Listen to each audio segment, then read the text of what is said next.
Hola, saludos a todos. Hoy es martes 11 de febrero. Yo soy Padre Diego y este es el Evangelio para el día de hoy.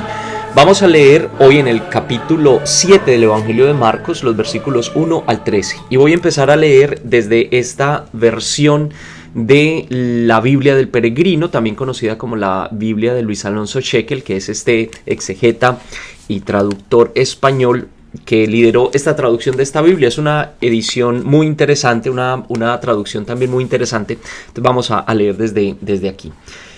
Capítulo 7, versículos 1 al 13. Se reunieron junto a Jesús los fariseos y algunos letrados venidos de Jerusalén. Vieron que algunos de sus discípulos comían con manos impuras, es decir, sin lavárselas, porque los fariseos y los judíos en general no comen sin antes lavarse cuidadosamente las manos, observando la tradición de sus mayores. Y si vuelven del mercado, no comen si no se lavan totalmente, y observan otras muchas reglas tradicionales, como el lavado de copas, jarras y ollas y mesas. De modo que los fariseos y los letrados le preguntaron: ¿por qué no siguen tus discípulos la tradición de los mayores, sino que comen con manos impuras? Le respondió: qué bien profetizó Isaías de la hipocresía de ustedes cuando escribió: este pueblo me honra con los labios, pero su corazón está lejos de mí. El culto que me dan es inútil, ya que la doctrina que enseñan son preceptos humanos. Ustedes descuidan el mandato de Dios y mantienen la tradición de los hombres. Y añadió: ¿cómo dejan de lado el mandato de Dios para mantener su propia tradición? Pues Moisés dijo: sustenta a tu padre y a tu madre, y también el que abandona a su padre o a su madre debe ser condenado a muerte. Ustedes en cambio dicen: si uno comunica a su padre o a su madre que la ayuda que debía darles es corbán, es decir, ofrenda sagrada, entonces le está permitido no ayudarlos. Y así invalidan el precepto de Dios en nombre de su tradición. Y como esas, hacen muchas otras cosas. He estado pensando en este evangelio por mucho tiempo, porque es un evangelio complejo, complicado de entenderlo y de interpretarlo, por muchas razones. Primero, entendamos un poquito el contexto de este evangelio. Vemos que Jesús ha realizado un ministerio en alguna región cercana a su tierra natal, a Nazaret, donde ha sido rechazado, donde no creyeron en él. Después se mueve por algunos pueblos, unas villas cercanas a Jerusalén, y ahora se está moviendo a la región o al territorio de los gentiles, es decir, de aquellos que no profesan el judaísmo o que no están muy cercanos como de la religión oficial, digámoslo así, y que, ya lo decía ayer, son considerados como no dignos de recibir la presencia de Dios. Entonces aquí hay como una transición, y en esa transición entonces viene esta discusión sobre las reglas o las normas o las tradiciones que hablan sobre la pureza o la purificación del cuerpo, las leyes de alimentación y de purificación de objetos, etcétera, etcétera. Este y el de mañana serán evangelios pares, es decir, hacen parte como de la misma situación, de la misma conversación. ¿Por qué es complejo? Porque a primera vista uno pudiera decir: Jesús, con la crítica que le hace a la tradición de los fariseos, se está alejando del judaísmo y está diciendo: no me importan las tradiciones judías. No me importan las distintas leyes rituales que tienen los judíos. Y mi doctrina y mi enseñanza es contraria a todas esas tradiciones. No tan rápido.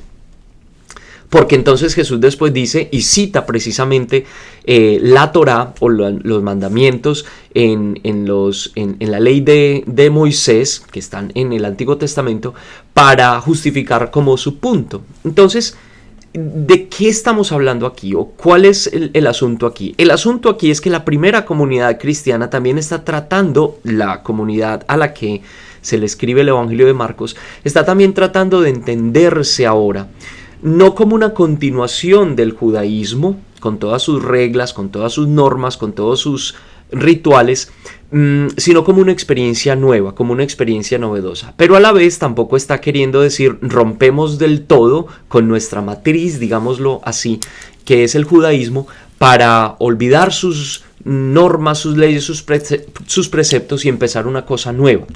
Yo creo que más bien lo que está apuntando esta reflexión que hace el Evangelio en boca del Señor Jesús, o estas palabras de Jesús, nos están llevando a pensar los rituales son importantes, son una forma exterior en la que nosotros expresamos algo interior.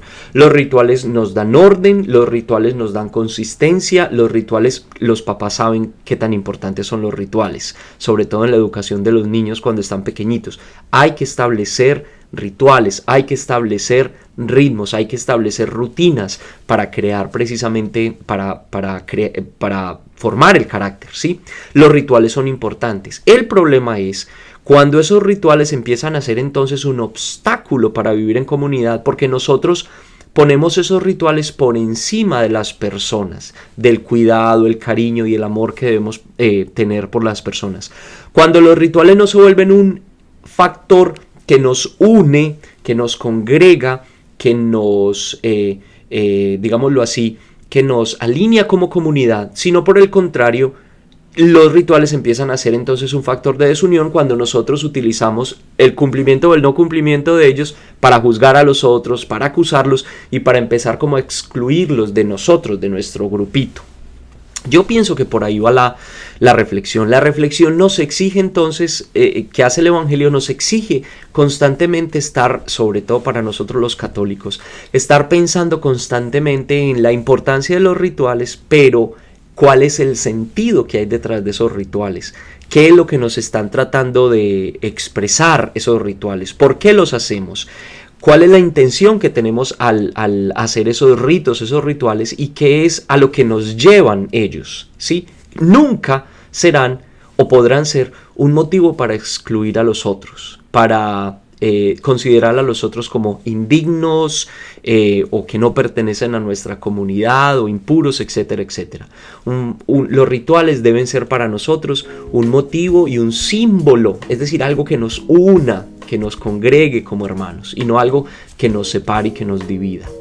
Muy bien, a revisar entonces nuestros rituales. Un abrazo para todos. ¿Dónde está mi cafecito? Por aquí está mi cafecito. Un abrazo, un cafecito para este día y nos vemos mañana con otro mensaje del Evangelio. Chao.